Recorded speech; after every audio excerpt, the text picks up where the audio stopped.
আমাদের সংগ্রামী আমির শহীদ মাওলানা শেখ আব্দুর রাজ্জাক।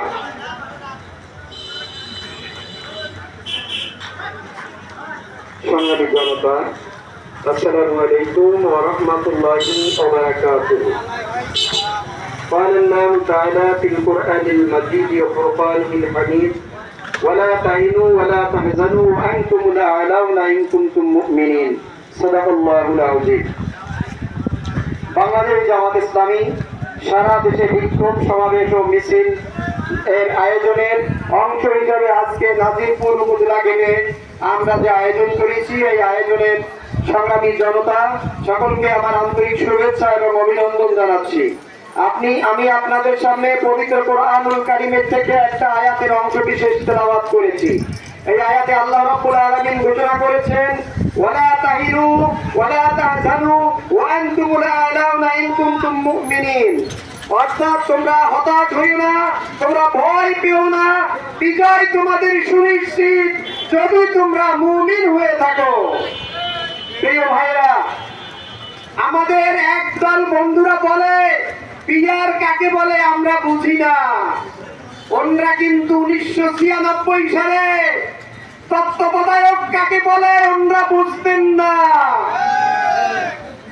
ওনরা বলতেন নিরপেক্ষ লোক নাকি দেশে নাই, পাগল ছাগল ছাড়া আর কোন নিরপেক্ষ লোক হয় না, এই কথা বলতেন।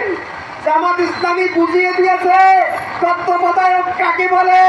মাত্র 12 দিনের ভিতরে তামাশার নির্বাচনের নির্বাচিত এমপিরা প্যান্ট খুলে আর ওই জুতা ফেলে দৌড়ে জীবন রক্ষা করেছিল।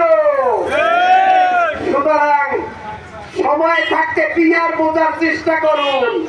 এই বাংলাদেশের একটা টার্নিং পয়েন্ট হচ্ছে, ইতিহাসের টার্নিং পয়েন্ট হচ্ছে 24।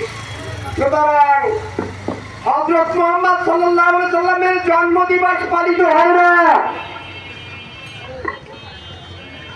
তার মৃত্যু দিবস পালিত হয় না, তার একটি দিবস পালিত হয়, যেটা তো হিজরি নববর্ষ। তা কি আপনারা জানেন?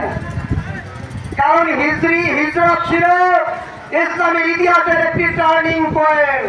সুতরাং বাংলাদেশের ইতিহাসের একটি টার্নিং পয়েন্ট হচ্ছে 24। সুতরাং এই 24কে যারা মর্যাদা দিতে ভুল করবে, বুঝতে ভুল করবে, ব্যর্থ হবে, তারা রাজনীতিতেও ব্যর্থ হবে ইনশাআল্লাহ।